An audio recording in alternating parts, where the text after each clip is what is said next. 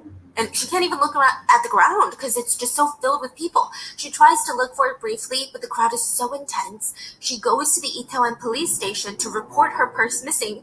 But also, she's warning them. Like, this is how crazy the crowds are. Like, you don't think that's they crazy didn't that this take it happened with my purse? seriously. Like, nobody stole it. It broke because I was being pushed and shoved. She said, when I was there in the alleyway, I even saw people shouting that they had fallen and that they had gotten hurt. Like, you guys need to do something about it. The crowd is getting out of control. Somebody's going to get hurt. Mm-hmm. The police ignored her. They instead focused on the fact that they're like, oh, well, we're going to keep an eye out on your purse. Hopefully someone turns it in tomorrow to lost and found. Sounds like the Vickers Spanish PD. Oh, it gets really, the conspiracies come too. It's really Yeah, crazy. but no. So, the question, I guess, is did the police just really think that nothing bad was going to happen? But they were wrong. The tragedy happened 1 hour after she reported it to the I police. think A that 24-year-old South we Korean are streamer, facing let's a call him perfect Mr. A. storm He's in live some streaming. of Canada. And his time in Itaewon, like I said, with the other live streamer, at first you see him laughing, he's smiling on the stream, he is walking through the crowds. Oh, There's people God, in costumes, yes. dancing, having fun. Yeah, slowly the yeah, initial you're joy just talking starts about dissipating. Ice House. Those laughters suddenly morph into people Where they screams and I don't cries. even And at want to one go point, into even that the one. streamer is crying for help Yeah, because he had walked I into the know alleyway which and got one. caught That was in the my crowd grad surge. year. So he said the space got tighter That- and tighter. Oh, God, and you're going to tighter, make me and the cry pressure again, became Tom. unbearable. Like, He said there please was this girl no. next to him, and Like, she's much, much shorter than him. She it was screaming for help. He tried to give her as much space as possible, but it was difficult. And in the end, he said that This he is saw her face not turn loading. purple, Sorry. and then she stopped I'm screaming. trying. Yeah. And then she Okay, died. then now it is. The streamer said the Give me a only second. reason he was alive was a guy I in a blue know, denim jacket helped him and- climb up into this small ledge on the wall of the alleyway. It was like a small staircase ledge, like a mini balcony. I'll tell you in a And the minute. streamer said that once he got up there, he started helping other people onto the ledge, saving them from the crowd. And there was this It's moment kind of where an people on the ledge ironic looked at story each with other, that. and one of the That guys told him, the whole show. "Please don't pull more people up. It's already too crowded." I'll get into it later. And the streamer said, I "Okay, just can't one right more." now. He helped save about 5 to 10 people from the crowd. And remember the denim jacket guy that We helped got him down Tom's. to the ledge in the first That's place? awesome. He stayed in Sorry, the crowd I and let the weaker people climb up on him to get to the ledge. I need a minute. He survived. He did make it up to the ledge at the end, and he stayed behind to help administer CPR later. It's speculated that the man in the denim jacket saved more than 10 people that night. But the crowd started getting tighter and tighter, till literally hundreds of people were trapped in the alleyway. The space of the alleyway is said to have been the size of maybe like half a classroom. Think of that many people in this small amount of space. They're not able to communicate because the music is so loud. The floors are uneven. It's so easy to trip. It's just insane. Obviously, I don't know what that would have felt like. I've never been in that situation, but there were a lot of people who survived the surge, and they described it as, "I saw a man with this flashing baton trying to signal people to move back. But you can't move back. It doesn't even matter if someone's giving you directions. It's so crowded. You can't move even if everyone wants to move. You can't move."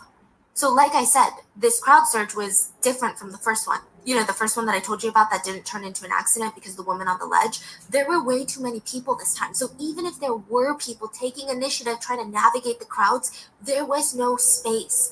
The amount of coordination something like that would have taken, nearly impossible in these conditions. And even then, who knows if it would have worked? People in the crowd said that they saw several people trying to look up at the sky, looking for some sort of like direction, some air.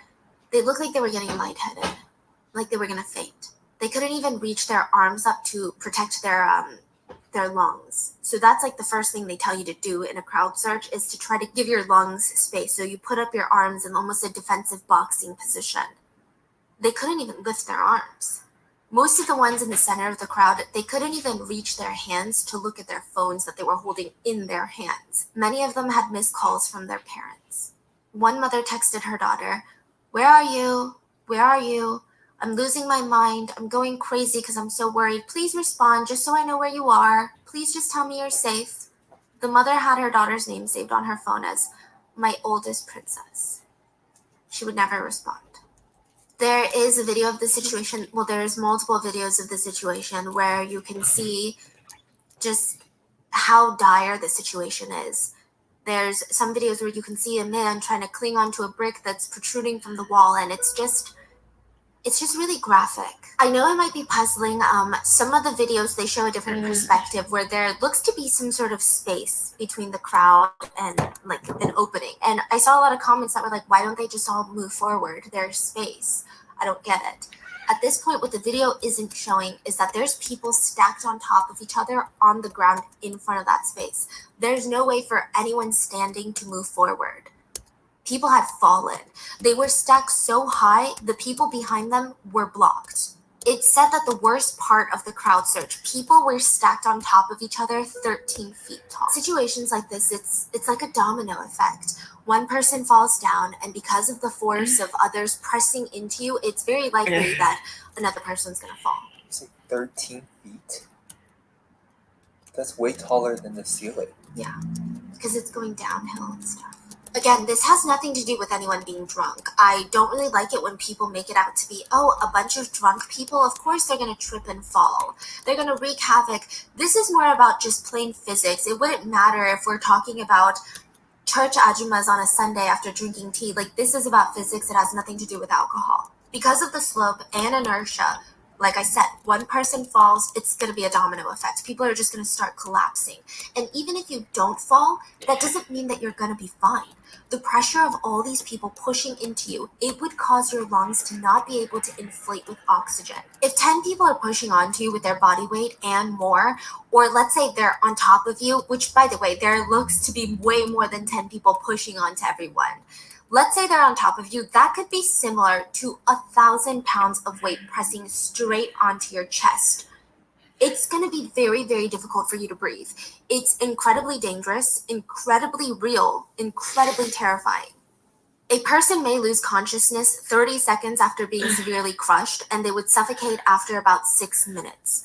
Side note, I know a lot of people in the beginning when news first broke of what happened, I saw a lot of people wondering if it was a stampede, which is you're getting run over by a group of people. No, it wasn't like a they're running on stampede. top of you. But it wasn't. It wasn't someone being trampled to death. No. This was more like quicksand, like being trapped in quicksand. People were pushing up against one another, falling, stacking on top of each other. It's like you're suffocating because you're unable to expand your chest to bring in air. Many of the victims would pass out while they were still standing up. So it wasn't a stampede. It's categorized as a crowd surge. Most people who were in the crowd, they remembered vividly about how it felt. They were being lifted off the ground. Their feet weren't even touching the ground anymore. And that's why there's so many shoes that were left behind, because that's how strong. I mean, the pressure from all sides, they were just being pushed and shoved, and that pressure, it's like they're being held in the air by it. I imagine it's like the feeling of being caught in this powerful wave in the ocean. Like, you don't stand a chance when you're there. Your body is pushed, shoved, thrown off balance. The force is so strong, like, what can you do? And in this situation, survival might solely depend on where you're positioned when it happens. There's a 21-year-old Malaysian named Ragu, and he was lost in the crowd surge. He called his best friend Kim while he was stuck in the crowd surge, and Kim said Raghu was this hard worker. He worked in construction so that he could earn money to send back to his parents back home in Malaysia. He was just this patient and kind soul that just wanted to support his family. He called him in the crowd, and he told his friend Kim, "I'm having a hard time breathing." He also told him, "There's a woman next to me who's fainting, and I'm trying to get her medical attention. She needs help very quickly." He told Kim that he's trying to find ways to escape the crowd search because this woman, this stranger, really needed help. Kim is anxiously staying on the phone with him, and I'm sure that he felt just helpless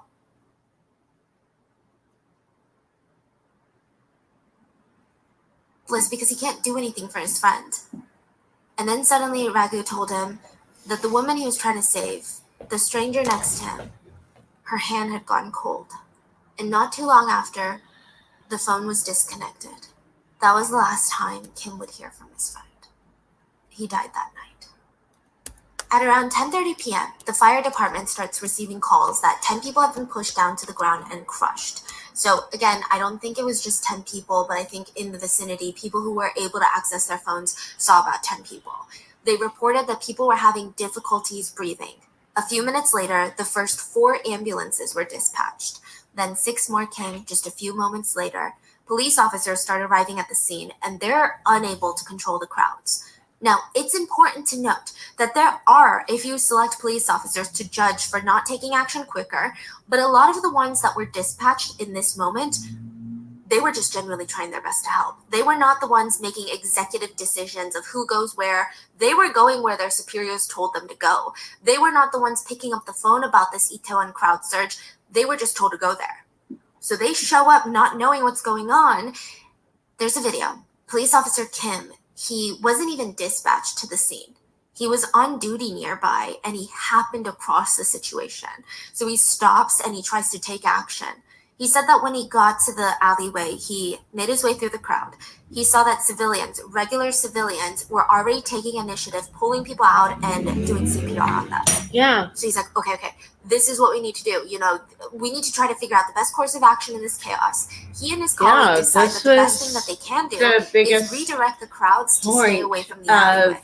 Away from if this officer didn't do this whole thing would have been they also needed space for 5 times as many victims. victims. So he starts trying to direct the crowds, and it was hard.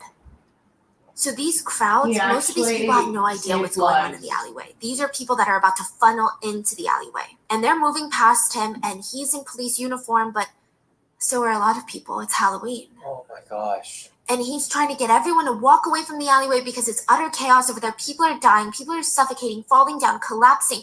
And if you watch the video of him, there is like this almost primal desperation in his eyes. He's trying to talk to the people that are moving away from him. And these people, they're inches away from his face. And it seems like nobody's listening. Either they can't hear them through the music. It's almost like zombies. It is the freakiest footage you will watch. No one can hear you. You're the only one that knows that doom is happening. Like, there's panic. He's trying to scream over the music. Almost like Hungry Ghosts. Do us a favor. We're coming out that please night. Go home. Don't go further. Please. No. Go back. Please don't go forward. You can literally feel the fear through the video. This is heartbreaking to watch.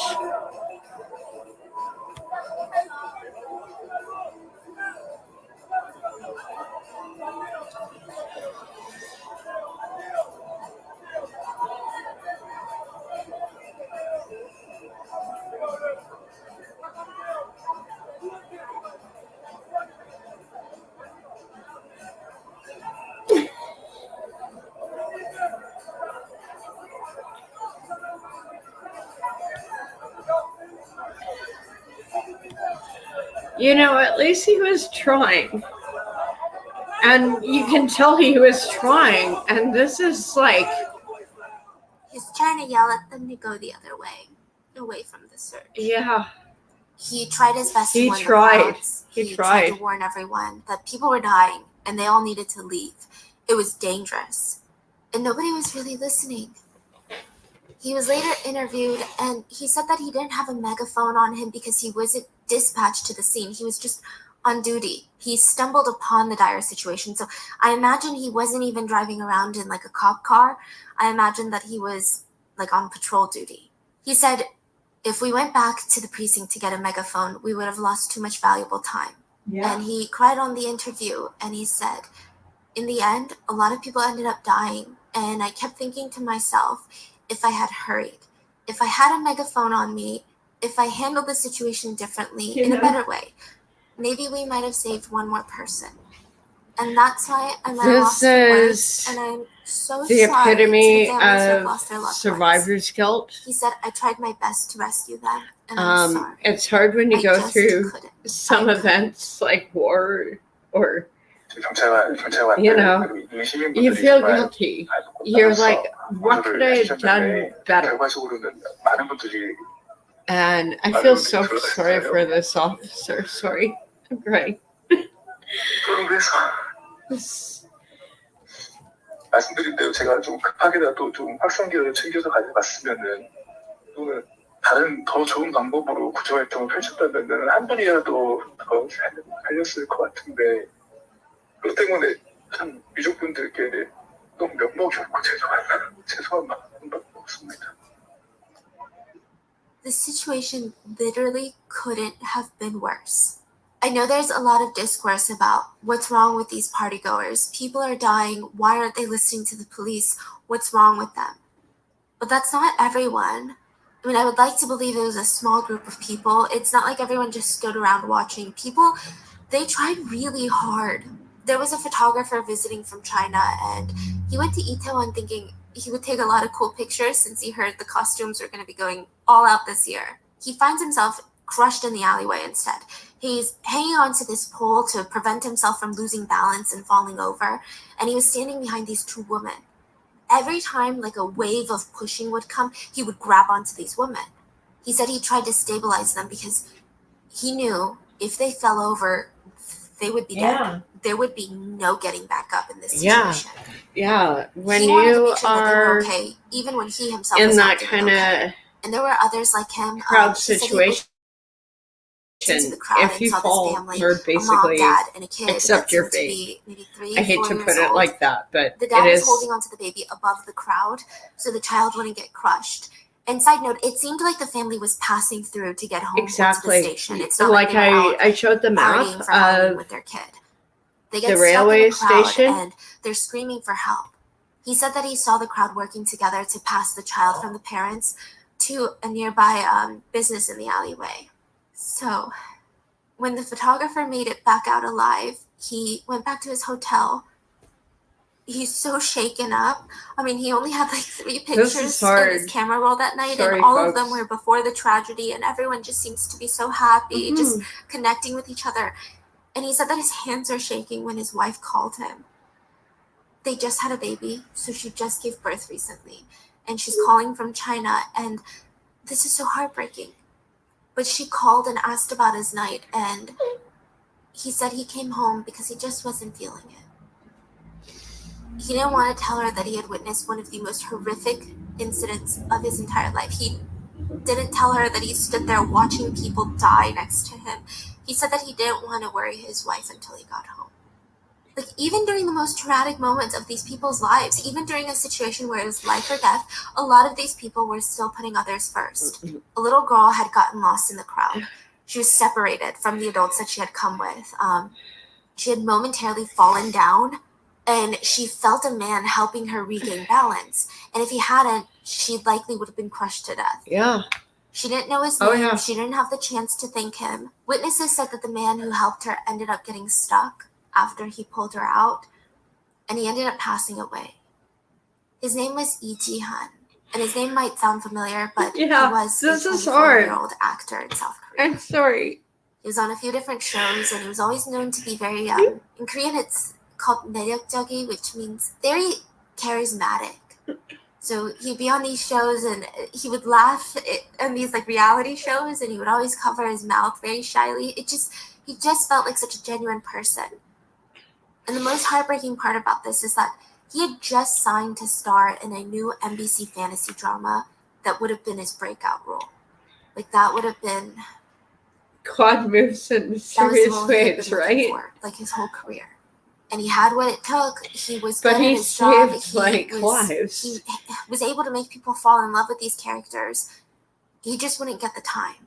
The little girl's parents expressed their gratitude and apologized to Etienne's family for his act of courage.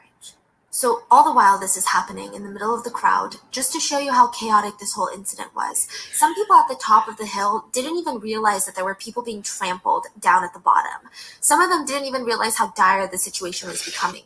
They were just excited to get down there and have fun. And we're going to talk more about this later, but there are online speculations that a group of people had caused the crowd surge and had started pushing people down.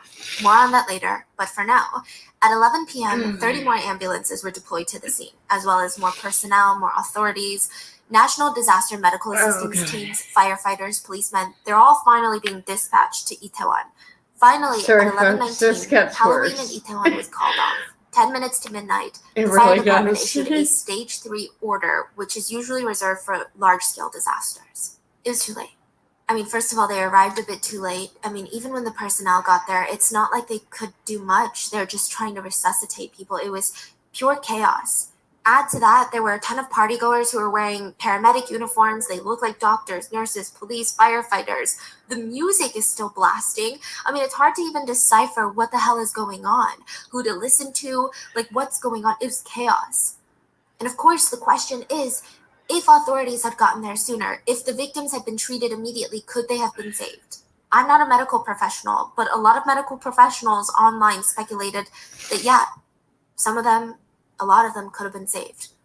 Usually after 4 to 5 minutes of enduring this level of pressure and lack of oxygen, you start heading into a severe lot brain more damage people territory. could have been saved, but time at is the of the same essence. time, it's I would say amazing that there's a more few different didn't types die. of people that weren't a part of the crowd surge. There's It's the ones that amazing were more inside. didn't die. So these are That's partygoers that were inside what I'm bars, restaurants fascinated that weren't with. connected to the alleyway. They probably came outside and saw all hell break loose and they had no idea what's going on. Then you have groups of people in other parts of Itaewon that hadn't seen what happened in the alleyway yet. So they don't know what's going on. They're partying on the other side of Itaewon. They're living up their Halloween weekend.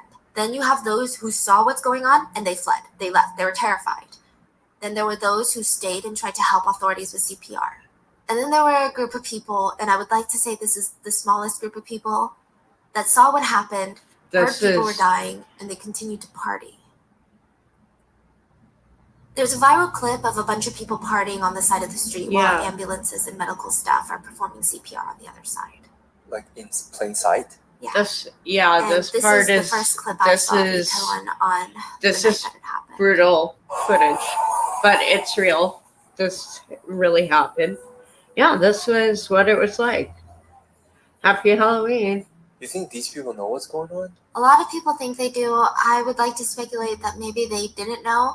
In their defense, they said that there were a high number of ambulances present, so maybe they just thought it was like a precautionary measure. Yeah. But they were literally fist pumping to the song. I mean, the visual impact has been a lot. So while ambulance lights are flickering around them, they're singing, dancing. And to make matters worse, it said that a lot of people were so busy filming the ambulances while partying, they were blocking the medical staff from getting to the victims. I can live in the bush. I don't know a lot of other people who can live in the bush. How could people be doing that? After the crowd surge, I mean, I alleyways love slowly the started getting internet. cleared. All this And is now we're fun, just dealing with the but aftermath. all this could Trying go to rush away everyone to get medical in a attention. There moment. were hundreds of people laying there, motionless, needing CPR and needing Can you make a fire? So Anna was Can originally from Spain, you and she hunt had your come own out to Itaewon with food? her friends for Grow Halloween your own night. She walks into vegetables? the bar Like, that I night don't with her think a friends. lot of People in kids costumes these were days laughing, can. taking pictures. I mean, it was a great night. And then when she walked out, it was just like an apocalypse. She didn't even have time to take it all in. People start running up to her and her friends, and they're like, "Do you know how to perform CPR?"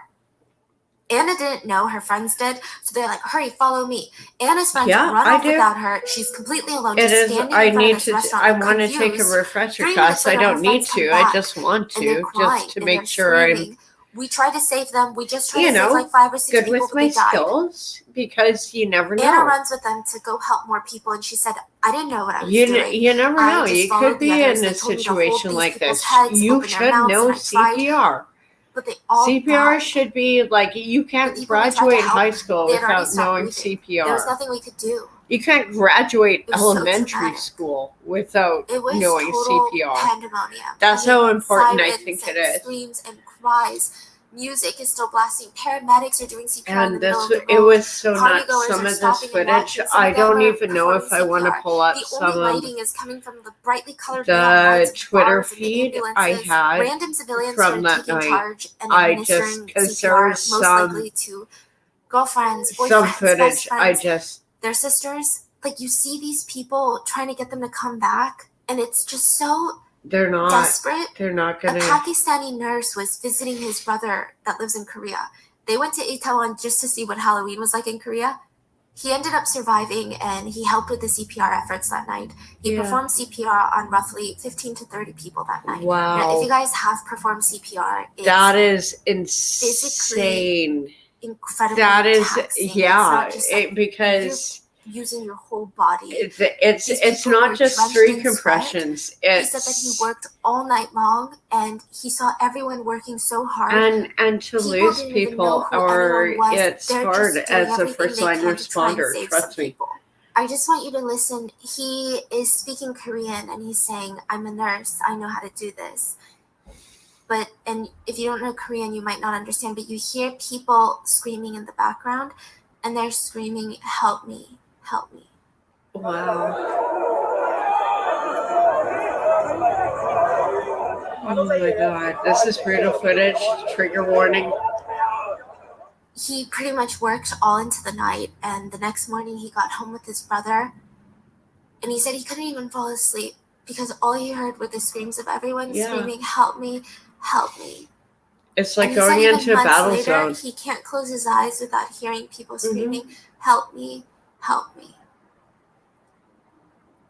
Also in the crowd, there was a college couple who are getting married in May of 2023, so in just a few months from when you're seeing this. They had been in the crowd, and the man did everything to try and protect his girlfriend.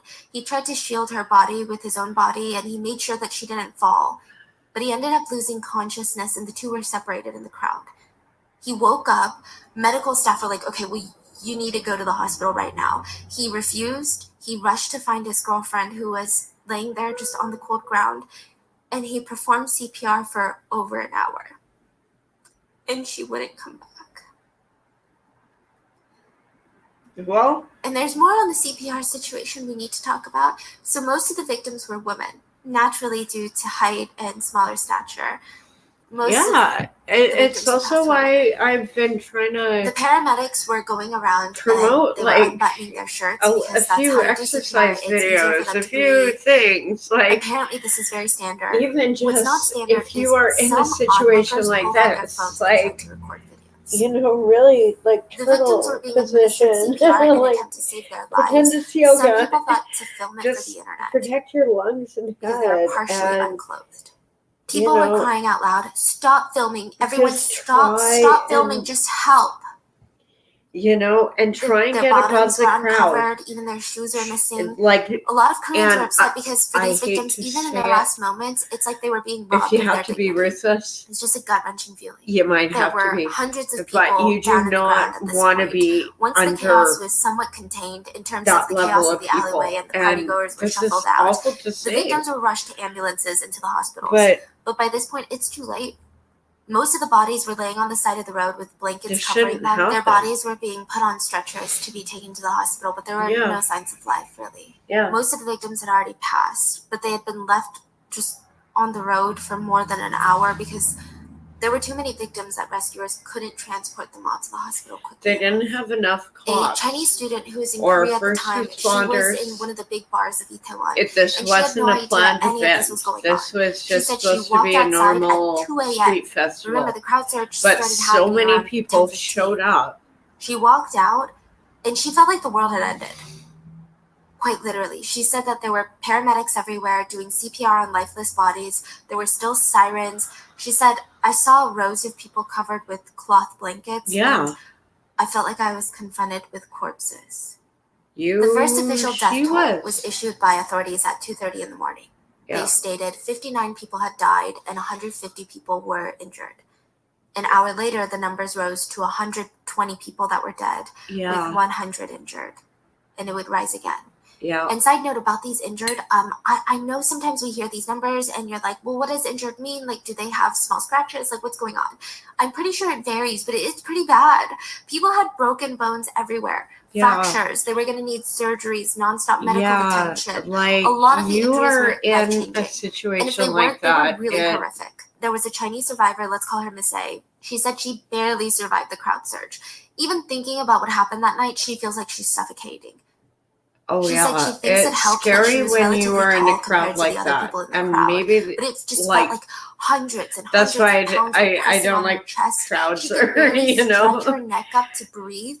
I like She to said her know, neck like, was the clamped to one side and she exodus couldn't at move it back sporting forward. events, She you couldn't move it to know? the other side. Her neck was like perpetually stuck looking to her left.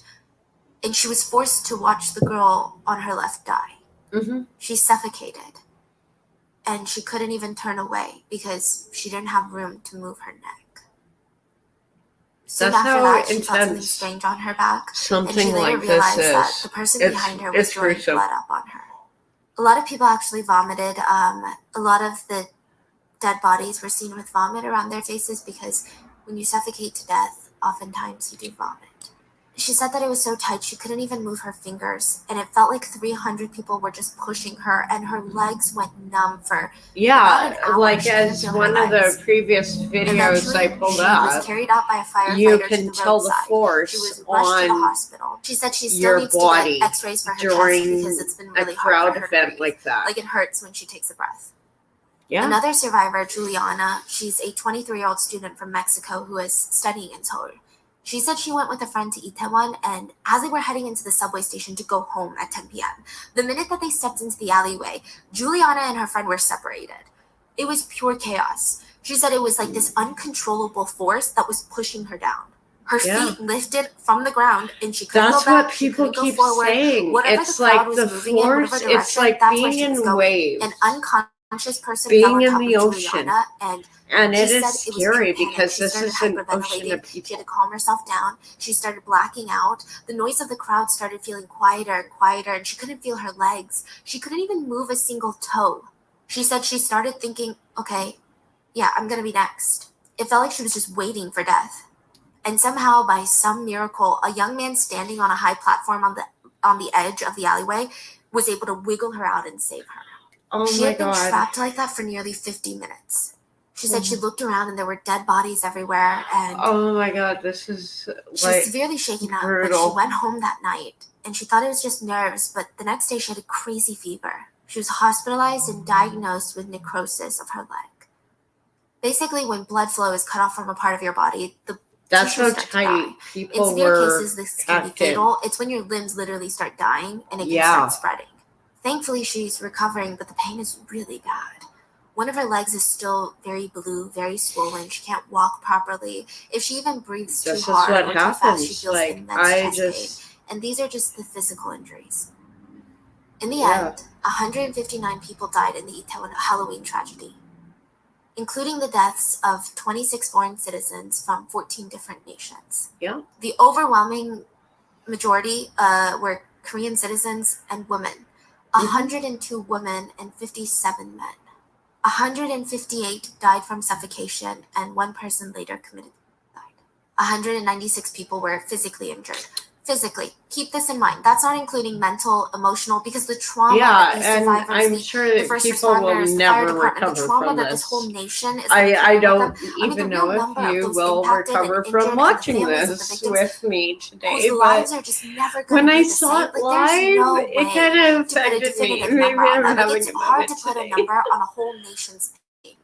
So when news breaks of this, parents are glued to their phones. And it sounds selfish You to know, say, but and I just many of them worry were probably about thinking, I hate myself for people, thinking this, like, but please, God, like, let it not be my kids. yeah. Many parents were alerted later on by officials that their child had passed away, and they didn't believe it because, I mean, just think about how shocking that is.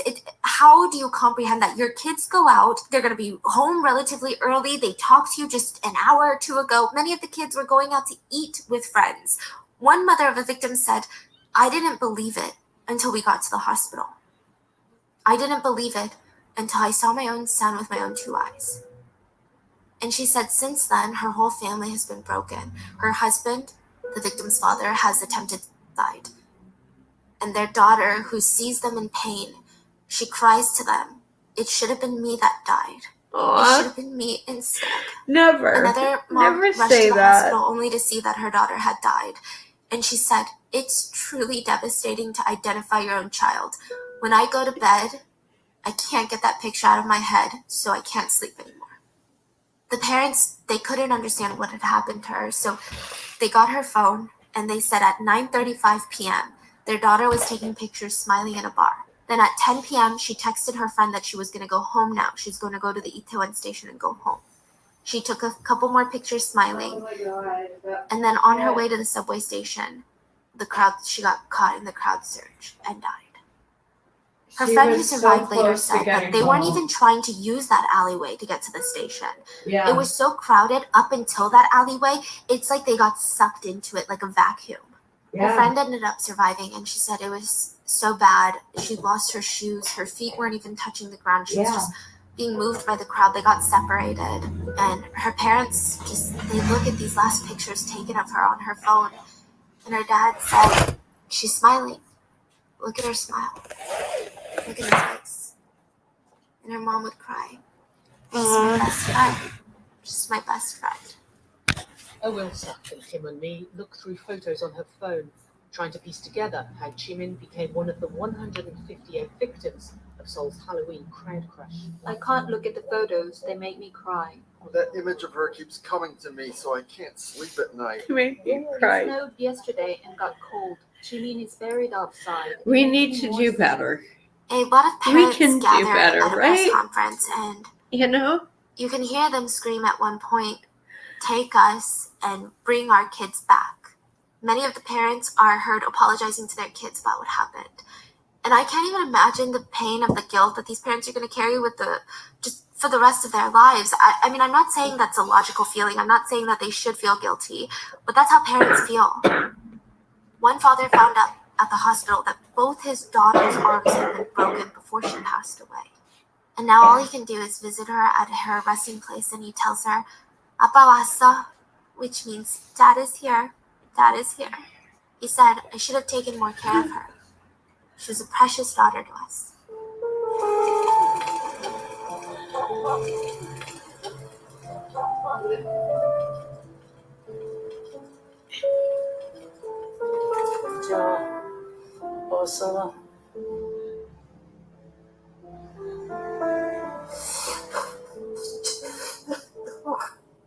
There is said to have been over 1 ton in weight of items left behind in the Itaewon tragedy, just belongings, mainly from the deceased. So bags, clothes just left in the alleyway because, they were getting ripped off and the shoes were falling off.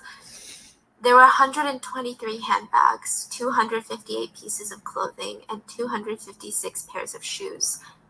They were all laid out in a gym in Seoul, and parents and families were called to search for their belongings of their loved ones. And there's this heartbreaking moment where a mother walks in and she recognizes her daughter's handbag. And just to see her reaction to seeing her daughter's bag is so heartbreaking. I don't even have the words.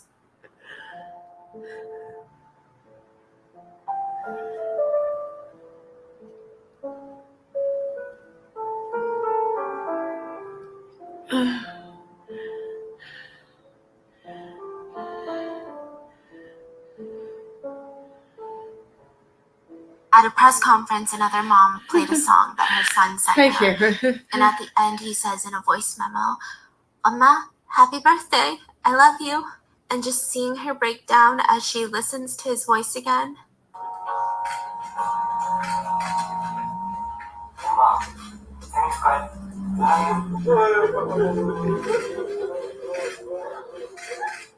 By November 1st, the funeral homes in Seoul were overflowing. They were filled with bodies of young people who were just starting their lives. So many of them had just graduated high school. Some of them were just in college or they had just graduated. I mean, this is the beginning of their lives, and now they're gone. In one funeral home, 28-year-old James Sims' body was put to rest. And in the room next door, his best friend Yoon was put to rest. And in the funeral home across town, his girlfriend was put to rest. All 3 of them had died that night. And the one thing that James's parents kept saying was, you know, our son loved to work out. Like, he spent most of his free time in the gym, so how could that not have even saved him? And I think that just shows you genuinely the true dangers of a crowd surge. It doesn't matter your fitness level, your physique, it's just that dangerous. The parents cried, James is like the best older brother out there. How is our younger son ever going to cope? A bunch of James's friends who didn't attend Itaewon that night, they came to the funeral home, and they all sat in silence grieving for James. And when they were done, they couldn't go home, they couldn't lay down and cry themselves to sleep. They had to go to the next room over and grieve for their other friend, Yoon. There were altars set up all around South Korea for mourners to pay their respect.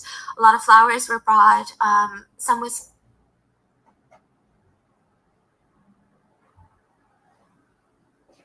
am I getting a copy? soju bottles were left for the victims. Thank God. Many people bowed to the victims as a sign of ultimate respect.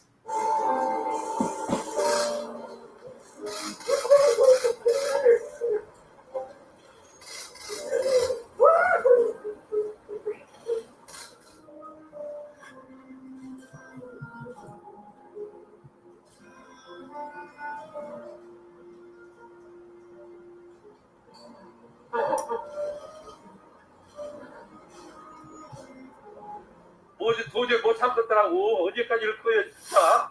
에? 이래가지고 경제 발전하면 뭐 할 거예요? 에? 3만 머리, 5만 머리 뭐 하냐고. 젊은이들 다 죽여놓고. 에? 언제까지 이럴 거예요? 불쌍한 애들. 에? 나가지고 키워서 고등학교, 대학 보내가지고. The man who is breaking down, talking about what good is a strong economy. I think there is a lot of trauma left over from the Ferry incident in 2014, it's important where to over 300 think about people died, with a majority of festivals. them young students. We're going to get into that in a second. You know, I'd rather I think say the whole it nation than kind of united in fight these it. moments. Like, the And whole I've nation kept was it in so so long. devastated by this. I mean, even here in the US, I didn't know a single Korean that did not feel immense sadness for what was going on. Many Koreans came out to hold up candles and these memorials all over South Korea. It's estimated that over 100,000 people came out to grieve. But slowly that sadness and that grief would turn to anger, because it's like, okay, now we want some answers. So the first person that, not the families of the victims, the internet went for were the so-called pushers. So there were words of survivors that sent chills down people's backs. A lot of survivors were interviewed and they said, we were all suffocating, and from behind we could hear people screaming, push, push, push. The survivor said that the crowd started feeling these pushes in different intervals, like you were up against a massive wave, just being pushed, regaining balance, and then being pushed again. There's a couple of videos where you can see, I guess, waves in the crowd, if you can call it that.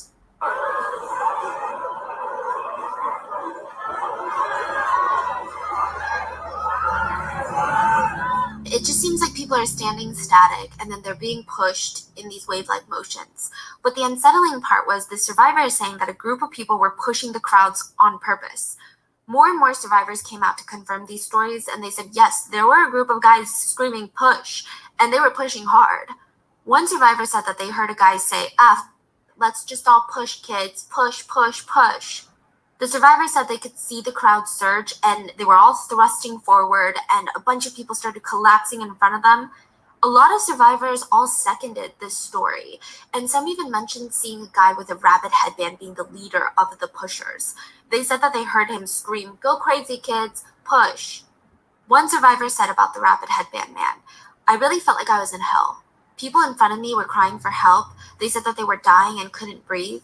People behind me were screaming and pushing, and I was like, wow, this is what hell feels like. My feet were lifted up from the ground. I couldn't breathe. Suddenly someone grabbed me with their hand, and I was crying.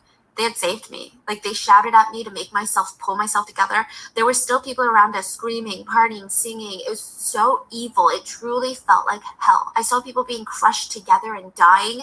If I ever see that person with the rabbit headband again, I would gladly stab them. Another witness said, I can't believe what had happened. I saw people laughing. I'm not sure if they found it funny or if they were too scared to know what to do. What's wild is that during this entire tragedy, there were people that were still partying, like I said. A survivor from India, Nuville, said that it felt like waves were coming down on him. There was nothing you could do. It felt like you were being sucked in the crowd. And it's like the crowd has a mind of its own. The only reason he said he survived was a woman, ironically wearing angel wings, waved to him, and he was able to find his way up to a high step in the alleyway. And from there, he could see people dying. He said there were so many of them. There was nothing he could do. He felt so helpless. He tried to scan the crowd for his friends. He reached for his phone. Nobody picked up. The most heartbreaking part was that he saw this man. But you see how these crowd situations can go. Like, and I'm not saying not to go to events. I'm just saying be careful. Sweat dripping down. Be cautious when you go to events. Like, 30 minutes. You know. Drag him away because and I'm not knew that his friend like but he still went on for 30 minutes. You know, I doubt anything in Victoria will go so big to make this a scary situation, but another witness we have already enough scary situations in Victoria with all our junkies people in the back and they could push their way through the all alleyway, the allegedly quote-unquote safe supply, which is not Some safe. even said that the two Korean words It's push like, and yeah, go back. So you come had here, half the like, I group am not wanting to go looking back, forward and you to had half the winter. group wanting I'm really odds. scared. And above the loud music, the chaos of the screams, it was hard to hear what people were saying. So I'd rather deal with a festival like this and than then the winter in Victoria coming up. Tito. I hate to say it like that. Yeah, so with the music, maybe it was confusing. So netizens took their jobs as internet sleuths seriously. They were able to find out who the rabbit headband guy was. They tracked him down online. They start leaving him comments, messages, telling him, you better turn yourself into the police because you are the killer. You're the cause of this tragedy. It looked like they weren't going to stop until he was taken down. The rabbit headband man went on to Instagram to state that he and his friends were being hunted down. And he said, yes, that's me in the rabbit headband in the pictures. But my friends and I had already left Itaewon Station when the crowd surge happened. So we were not the ones pushing. Like, maybe there's another guy with a rabbit headband, but it's not me. He posted his subway ticket to show proof. And it showed that he did indeed leave Itaewon Station at 9:55. I do not... Like, I totally agree with what you're saying. Like, it doesn't feel the same.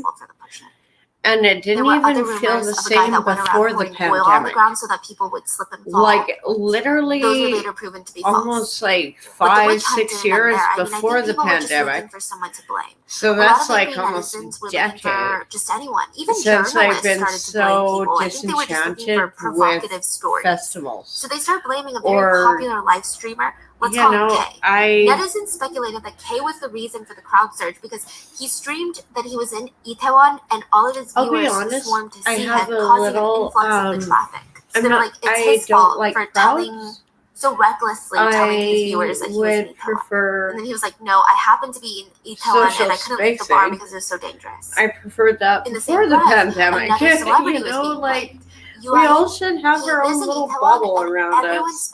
I wouldn't try and go into other people wouldn't try and go into mine. And then all of a sudden it's like, it got weird. Of the tragedy. So and it genuinely just seemed like people were going out to blame one individual. They were just trying to find someone.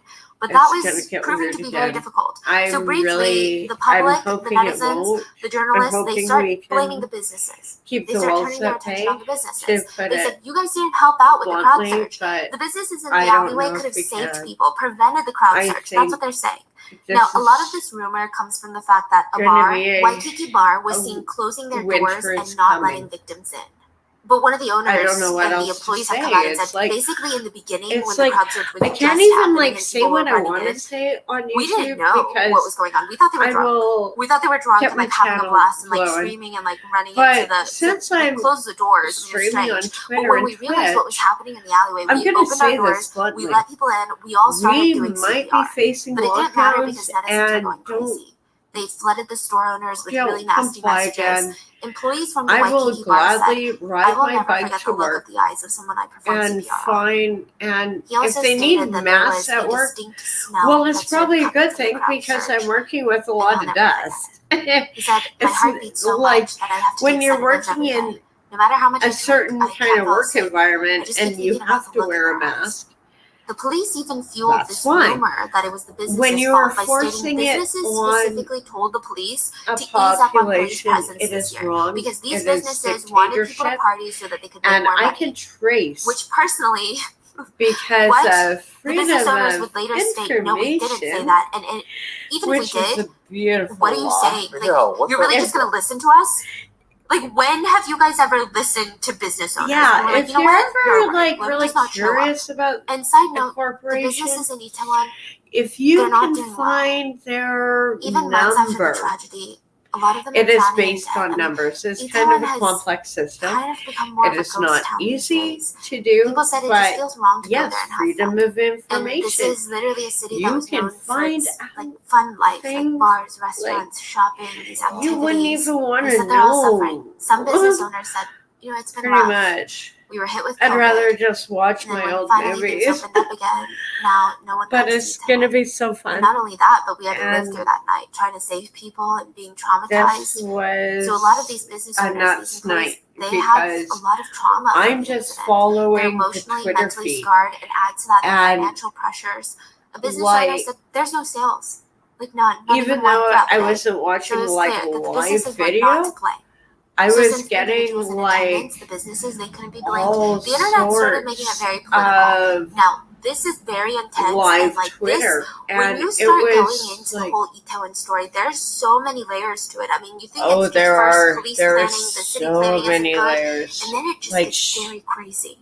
So October 29th, earlier in the it day, was there were a these bad protests throughout Seoul. A lot of it happening in Yongsan, which is the province that Itaewon is inside of Seoul. Now, there were protests everywhere, and they were like labor unions protesting. They were close to Itaewon. There were reports of 18 different rallies and protests taking place the day of October 29th. And they So were big. this is Like about okay. 30,000 people were out protesting. This Now, is the the right-wing point individuals the are cops trying to were blame trying the to left say wing. So the labor is unions are that typically associated because with the of left all wing, these protests, and they couldn't basically they said be because of these at protests, police had to this be dispersed event, throughout the province, which and wasn't they used up all the even really manpower, making sure that organized. the protests were It was contained just and nobody supposed got to hurt be during a the little protests, but they street didn't have any more festival, resources for the Halloween which weekend. ended up being But the left-wing groups fought back for that over reasoning, and they said, no, 1.5 it's dumb million to even people draw these conclusions. So on the weekends, nobody should because protest. of all the And the current tourists, and president, not everyone President Yoon, he's just a conservative, and wanting we've talked that about him event before on the for Stephanie Sue channel. Halloween. He's made some very controversial moves, such as moving out of the Blue House, basically leaving the White House to live somewhere else. And that somewhere else is in Yongsan, which is the province that Itaewon is in.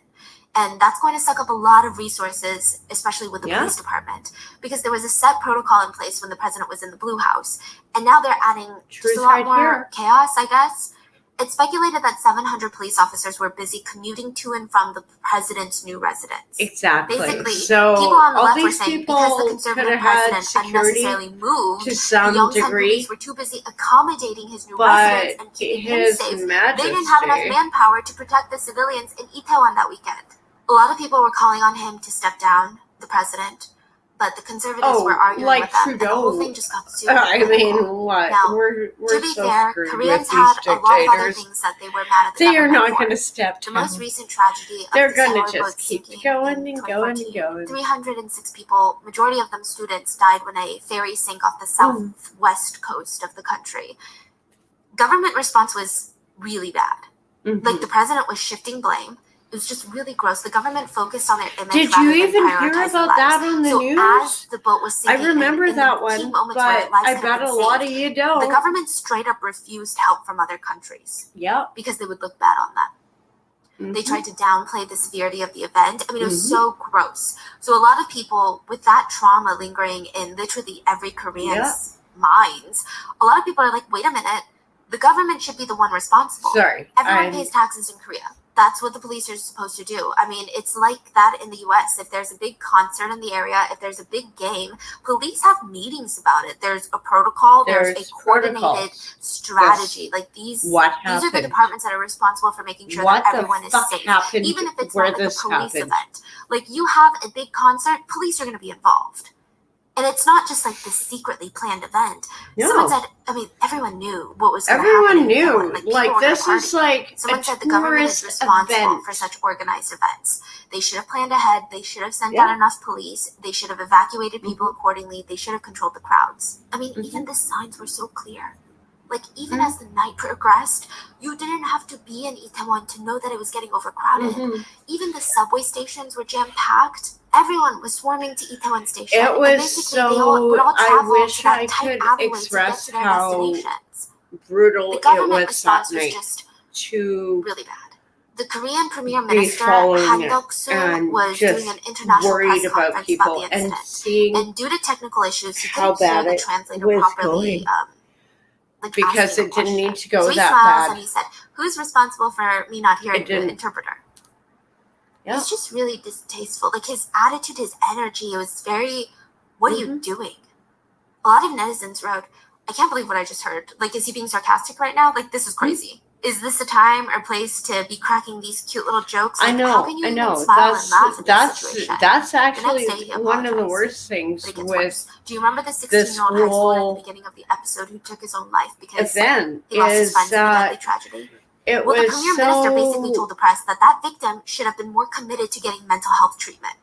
He Boom. said the basic preventative measure that the government can take is this, but the victims themselves need to want to receive treatment. They need to be persistent. And Only then can the government there. support them.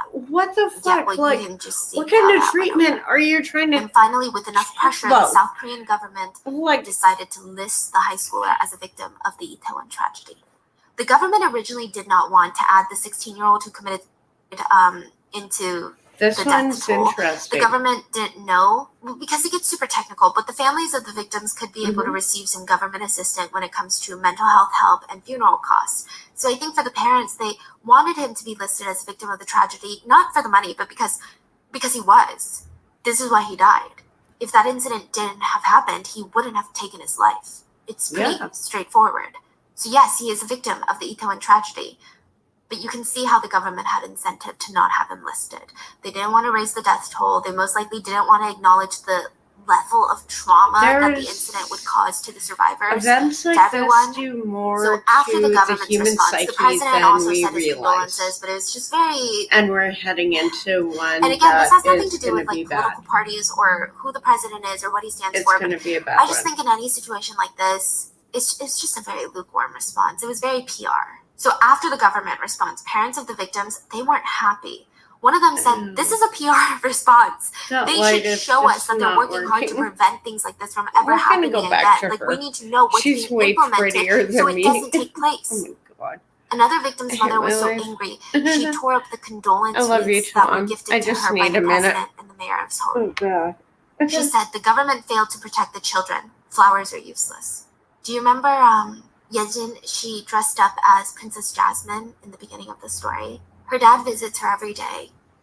She was his only child. She was his whole life. And he said in another interview, children who lose their parents are orphans. But there is no word for parents who lose their children. Oh my but I think I god. found one. Sinner. I feel so guilty for losing her. And he's mad. He's angry.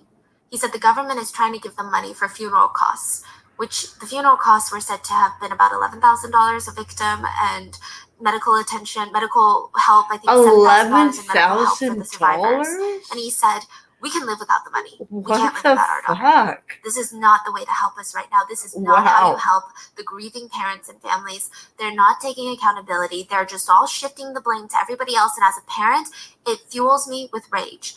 He said, if we get a proper apology and see those responsible punished, it would reduce my anger maybe 1/10 of 1,000, but at least a little bit.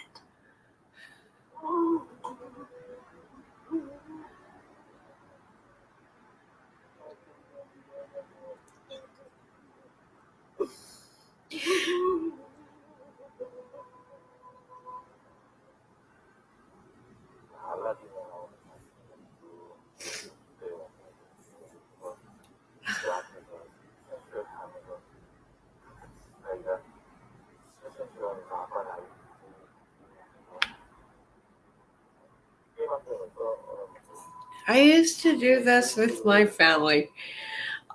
Because I'm a costume designer, I would, and make, you'd make something, and All the families want you'd is put on a government little walkie, like an fashion honest show investigation for into your how family things happened. and force Many of the them parents to agree that watch this is it. murder by lack of organization, murder by omission. I mean, it just doesn't make any sense. Like, they anticipated many people were going to be there for Halloween. They had a meeting. The government had a meeting about how it was estimated that 100,000 people were going to gather in Itaewon, and they didn't prepare for it. No. A parent shook their head and said, I don't understand that. I don't get it. I just don't get it. Many of the parents were also saddened by the public reaction.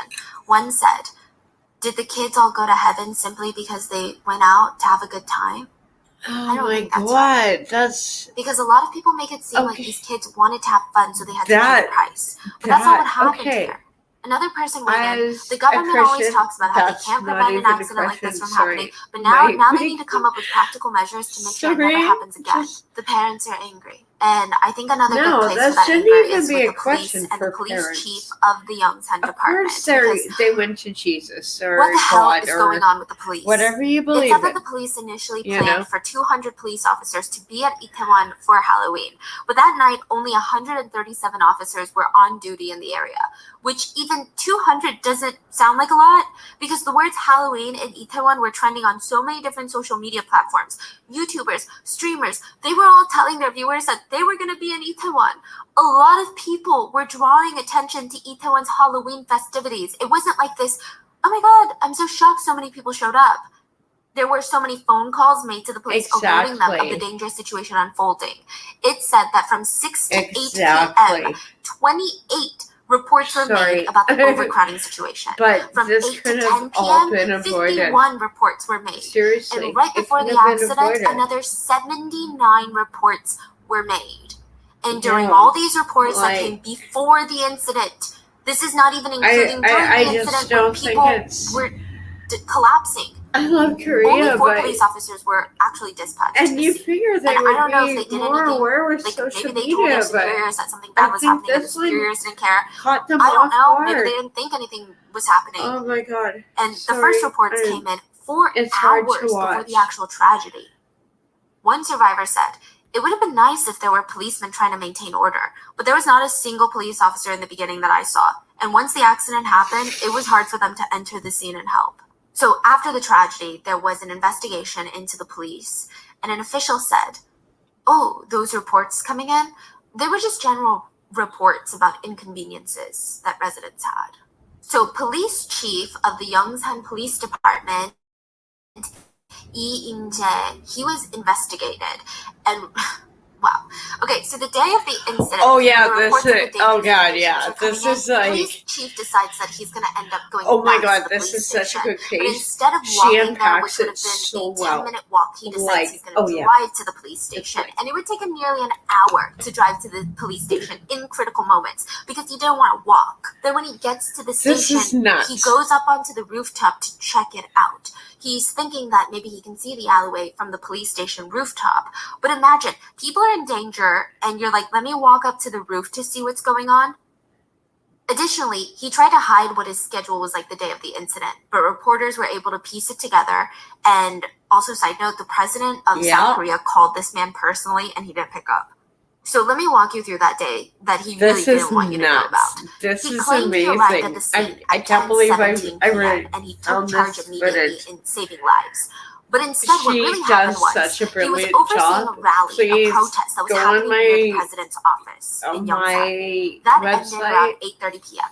He went to a Find local her- restaurant nearby for find her dinner with YouTube, other officers like and at subscribe 9:24 because p.m. she's He received the first really nailing bad reports about the This crowd is, situation. like, So other way subordinates at meatier the police than station you even disregarded wanna all the know. other prior phone It's calls. like, At 9:30, wow. they were like, maybe we should tell the chief. It's crazy. Wow. So he gets to the restaurant at 9:24. At 9:30, he gets it. What do you think he would do? He continues his dinner. He continues his dinner. He ate seolleongtang leisurely for about 20 minutes. He goes to his car at 9:47 p.m. and he drives to the police station to respond to this. Now, this is what's insane. From that seolleongtang restaurant to the police station would take him 10 minutes to walk. He chose to sit in traffic for an hour because he wanted to drive. He got to the police station at 10:55 p.m. It took him an hour to go half a mile. It could have been a 10-minute walk. And then he's seen on CCTV walking from his car to the police station. And if you see him walking, he has his hands behind his back as if he's leisurely strolling around while people are dying. Is he not behind bars? Oh, he is now, yeah. So, that's his urgency level. He gets to the police station, goes to the roof to check out the situation. Later, he tried to lie to Parliament and said that he requested additional safety task forces for Halloween, but he was rejected twice. He said he requested, they kept saying no, so he had to make do with the amount of officers that he had. This was a complete lie. He never requested extra security forces. Actually, a police officer for the Yongsan Police Department reported that he told superiors that they need to look into crowd safety and deploy officers for Halloween weekend.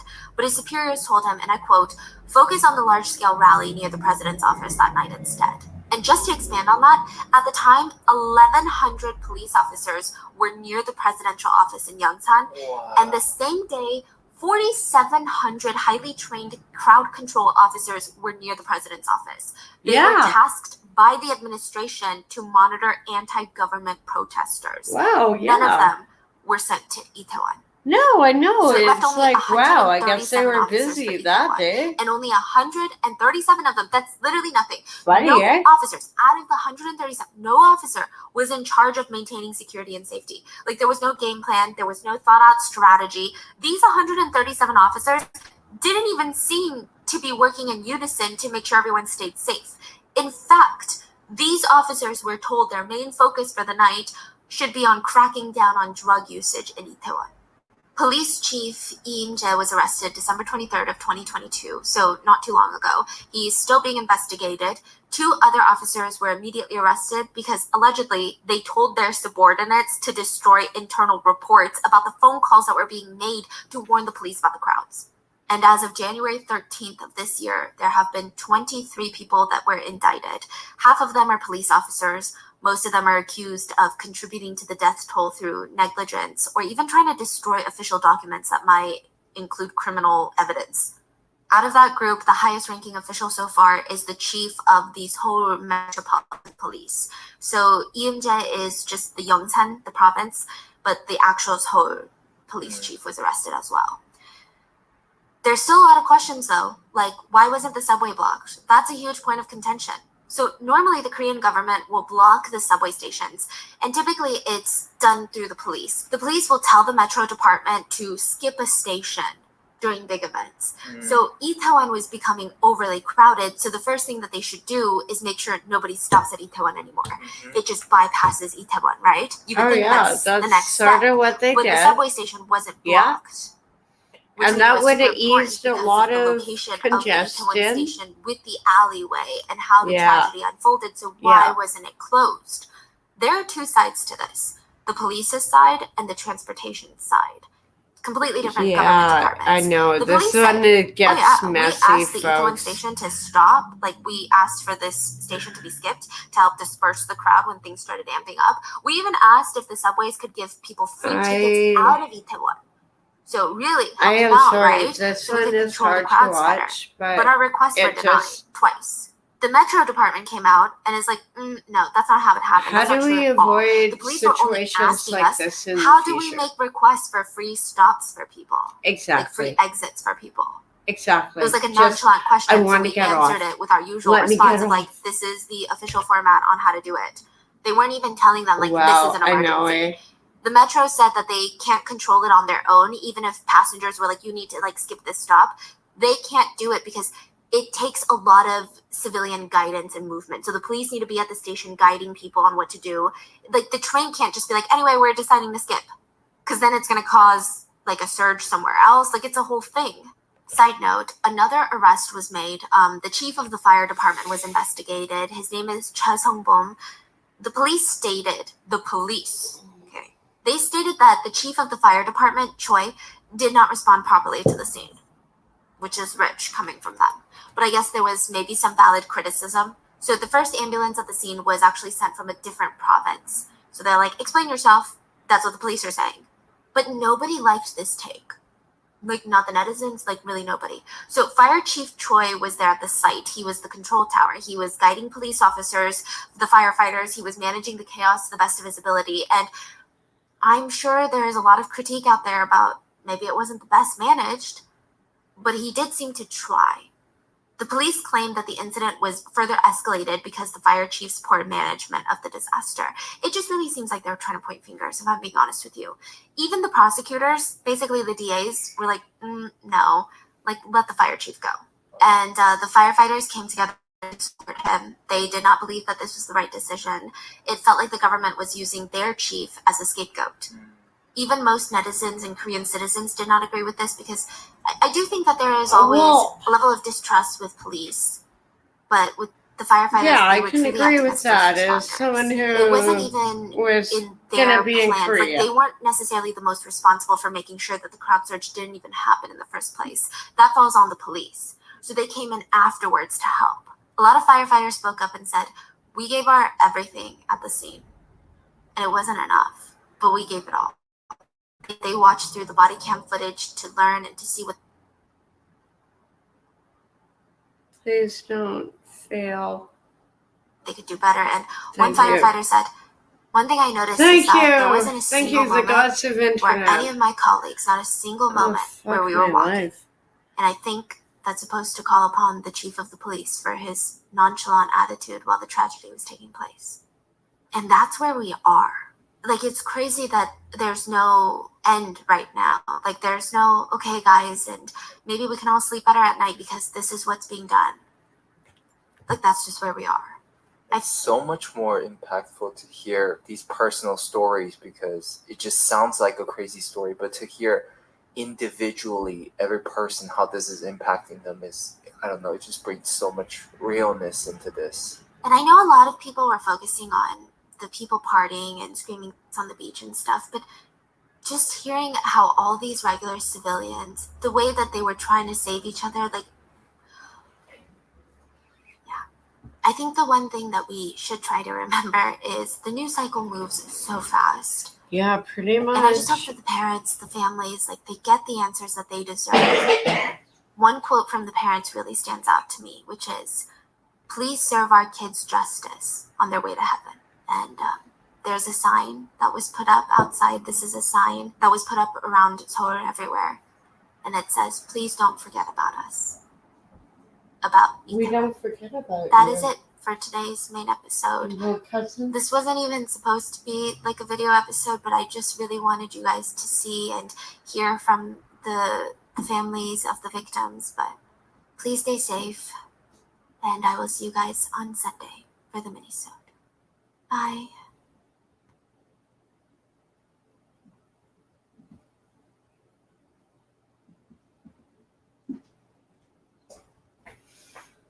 Well, I know that one was kind of heavy.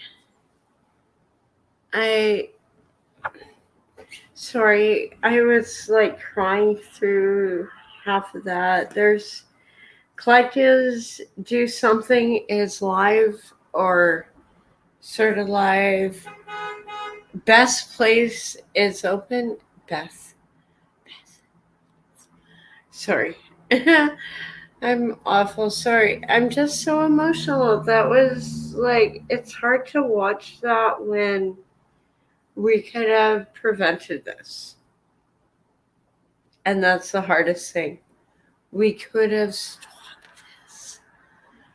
But you almost aren't allowed to say anything. So I will refrain from saying it. There's a few people live. Like, don't feel obliged to like or subscribe, but if you feel like it, I'm going to go back to my website. That was kind of an impromptu thing.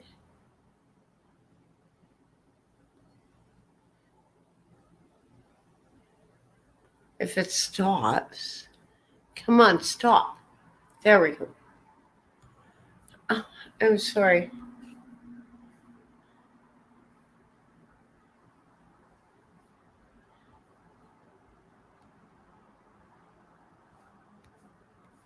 Let's see which one I was on. I think I'm on the right page. It's so complicated. It's hard for a blonde.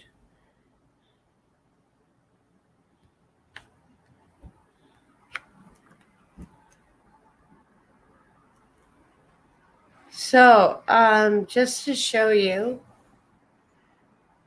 since I'm gonna open up the panel, but I just wanted to show you the original prompt for all my parrot and pirate artwork to date. And I'm really excited about it. I know it's like, I'm sorry. I think after just watching that, like, I need a minute. I'm going to post the link to come on panel, but I need a minute because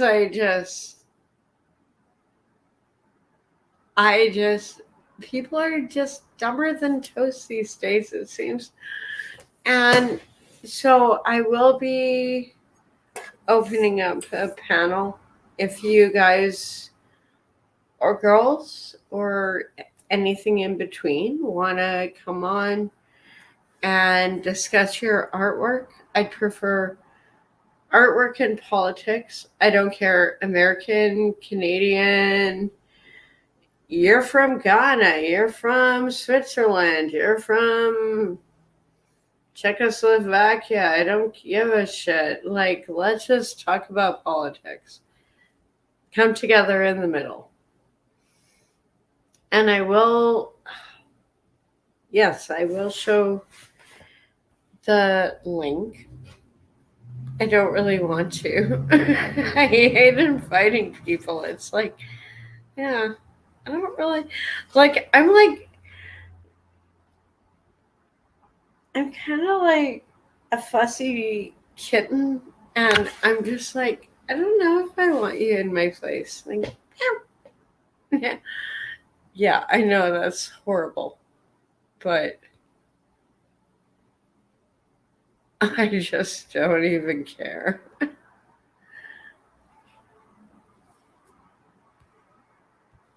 That's the worst part about social media.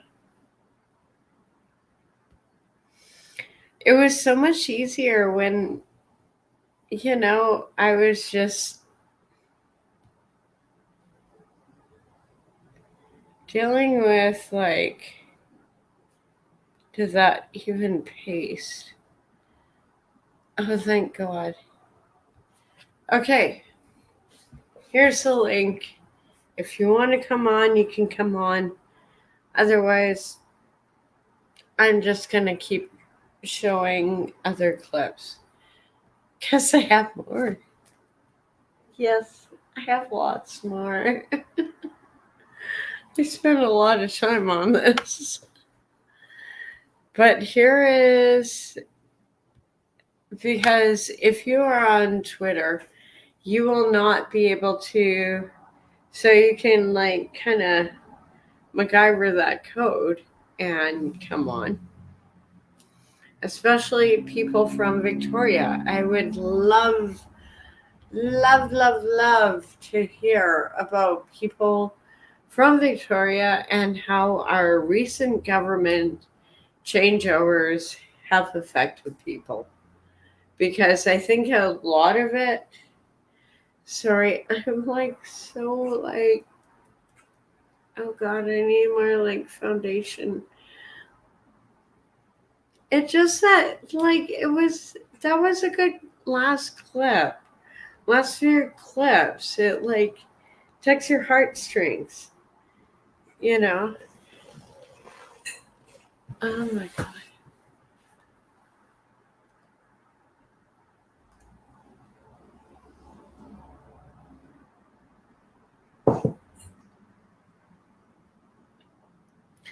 So, what to pull up?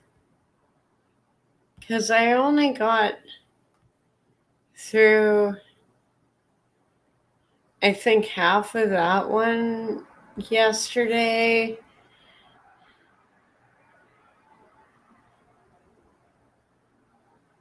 Oh, should I pull that one up? Yeah, I might pull this one up. Oh my god. I know. I'm totally slumming it, but I'm gonna like actually do this. It's not like the dirty you think it's gonna be. It's just I don't know where your political alliance is. Hopefully that's the right one. Yes. Yes, it actually worked. Oh my god. For the first fucking time today, something works. Like power cards have failed.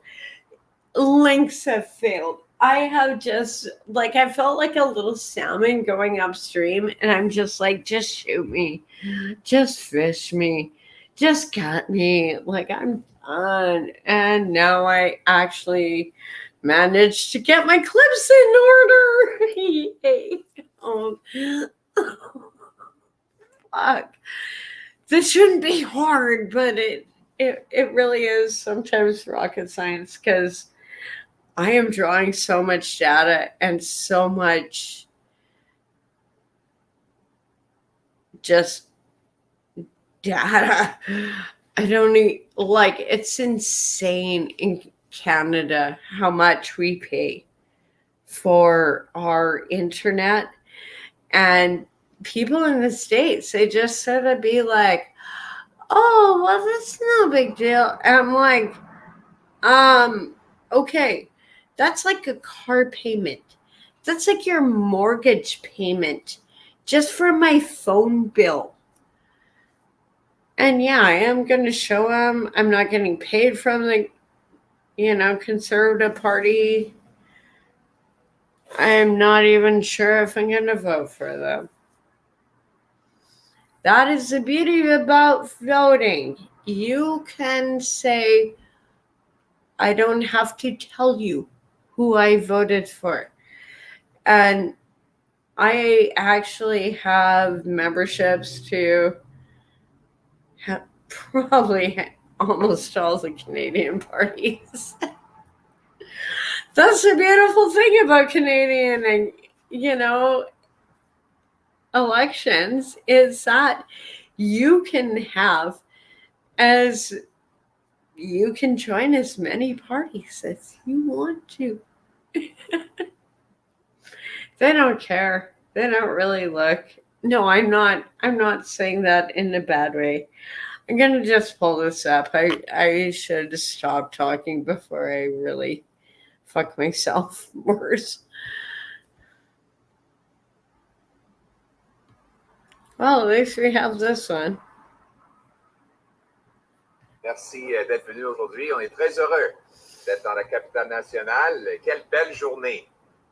And I hate to say it, but if you don't understand French, I'm not going to translate.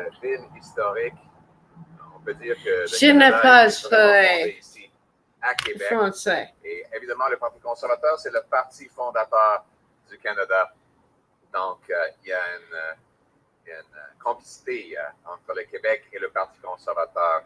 So it's basically saying like he's happy to be in Quebec. C'est la raison pour laquelle on est très heureux d'être ici pour notre on this date afin de parler des affaires de gros bon sens pour monsieur et madame tout le monde. On va ramener des prix plus bas en éliminant le taxe carbone, en incitant les municipalités de permettre davantage de construction des maisons et appartements abordables. On va réduire les impôts pour que le travail redevienne payant et on va s'attaquer à la criminalité en mettant des récidivistes violents en prison. Et quelles sont les priorités des autres chefs? Justin Trudeau veut augmenter les taxes et les impôts sur les dos des Canadiens. Ces déficits inflationnistes ont forcé la Banque du Canada d'augmenter les taux d'intérêt plus rapidement que dans toute l'histoire monétaire de notre pays. Et maintenant, il veut ajouter encore de l'inflation avec ses déficits inflationnistes. Et le bloc. Le bloc se concentre sur la souveraineté en Espagne. Pas au Canada, pas au Québec. Monsieur Blanchette a voté pour une augmentation de taxes sur l'essence et l'épicerie de 17 sous le litre et avec le taxe de vente qui va s'appliquer à cette autre taxe, ça va être 20 I'm de posting this just because Donc, this is le Bloc hilarious. veut enlever l'argent des Québécois et le donner à Justin Trudeau et le gouvernement à Ottawa. Seulement le Parti conservateur It is Tom, but laisser also davantage he dans les is poches des Québécois Western travaillant Canadian. pour leur permettre de payer leurs And factures et avancer leurs rêves ici au like Québec. I C'est seulement le can Parti conservateur I qui think va both of défendre us des can contribuables, translate, but des entreprises, des travailleurs du Québec. you know, C'est ce qu'on va it's voir he pendant has le a gros Western bon sens accent, not a conservateur, Quebec accent. dans les prochains jours.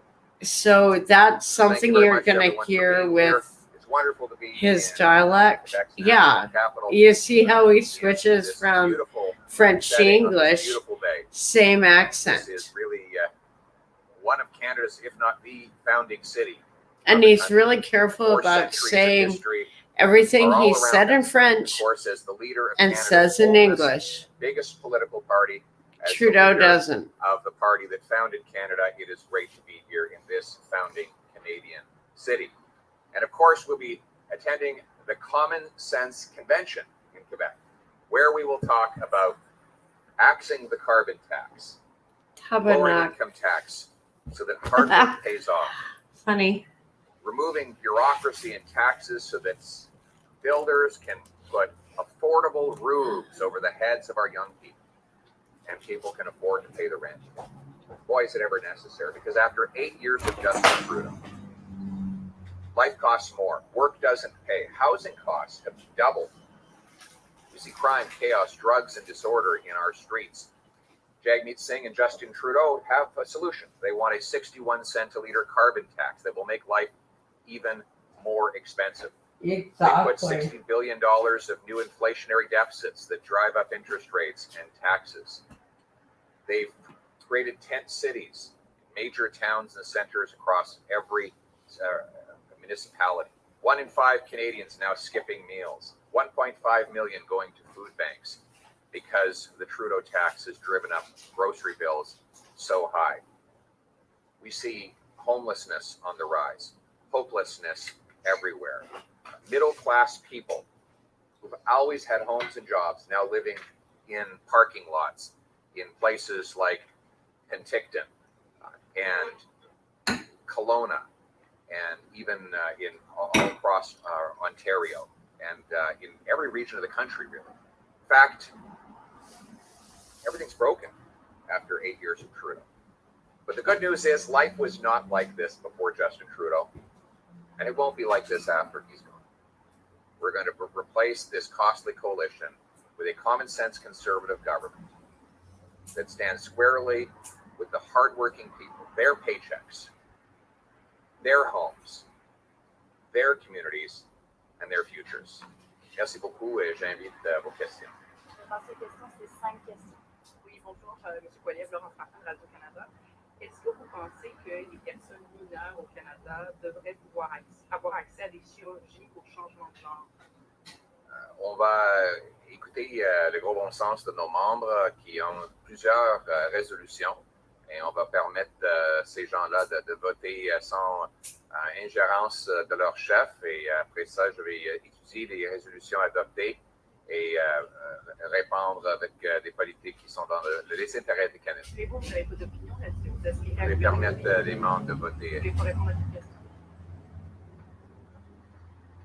Bonjour, c'est André Martin de CDA. Ma question concerne le congrès. Vous avez réservé 2 salles dédiées à la prière au congrès. D'abord une salle multiconfessionnelle, également une salle pour la prière juive. Je veux vous entendre là-dessus. Qu'est-ce qui motive cette décision qui peut quand même choquer certains? Non, c'est pas vrai. Moi, j'ai rien réservé Alors, si les gens veulent faire ça, c'est leur choix. C'est la liberté de choix Non, mais c'est des réservé. individus. Au Congrès, il y a 2 salles de réservées pour le Congrès du Parti conservateur. C'est les gens qui veulent le faire, ils peuvent le faire. C'est leur choix. Les gens, si les gens veulent faire ça, ils ont la liberté de le faire. Vous avez besoin de ça dans un congrès? J'ai pas besoin de ça, non, moi-même, mais si les autres veulent le faire, c'est leur choix. On a la liberté de choisir. Oui. Bonjour, M. Poilievre, Mathieu Boivin, Nouveau Info. S'ouvre cette semaine un procès pour les organisateurs du convoi d'Annie à Ottawa. Trouvez-vous qu'on leur fait un procès jeudi? On verra, il n'y a pas eu un procès. Non. Je ne peux pas commenter un procès qui n'a pas eu lieu. Est-ce que c'est juste un procès? If people want to come on, you have a little bit of time. Otherwise, I'm shutting down the stream at the 5-hour mark. I'm just so tired. I'm sorry. It's just been a long week, and next week is gonna be even more brutal. So I kind of want to sleep as much as I can. It's nothing against anyone. I just really want to sleep. Le Bloc et les I libéraux think veulent sleeping is augmenter good. vos taxes sur l'épicerie et l'essence. Le Bloc et Justin Trudeau veulent les déficits et impôts inflationnistes qui rendent la vie impossible pour plusieurs. Seulement le Parti conservateur va réduire le coût de la vie en équilibrant le budget, va réduire l'inflation et les taux d'intérêt. C'est ça le gros bon sens des gens de Québec et du Québec. Merci. Il y a spécial pour la région en tant que telle? Oui, aussi, j'ajouterais qu'on est pour les gens qui vivent dans la ville de Québec, qui veulent travailler fort, gagner une vie avec des prix abordables, et oui, en utilisant leur auto. C'est pas juste le transport contrôlé par le transport en commun, c'est le transport d'auto que nous sommes le seul parti qui respecte les automobilistes. Oui.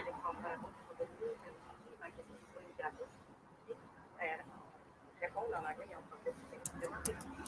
En fait, récemment, le premier ministre Trudeau a déclaré que l'objectif d'immigration de 2025, soit 1,5 million de nouveaux arrivants d'ici 3 ans, était sous-estimé. Il est évident qu'on a un manque d'infrastructures pour recevoir une population croissante comme celle-ci.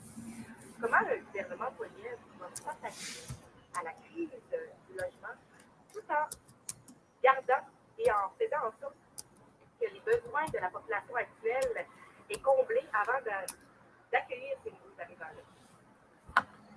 Mais il faut bâtir davantage de maisons, et c'est sûr, on bâtit moins de maisons cette année qu'en 1972. C'est ridicule, avec les énormes bureaucraties qui sont bâties à tous les niveaux du gouvernement. C'est presque impossible d'avoir un permis de construction et de bâtir. Donc, on bâtit moins de maisons avec le double de la population qu'on avait il y a 50 ans. Il faut inciter les municipalités d'enlever la bureaucratie, en politique de bon sens, obliger les municipalités d'augmenter la construction de maisons de 15%, ou bien elles perdront une partie de leur fonds de l'infrastructure.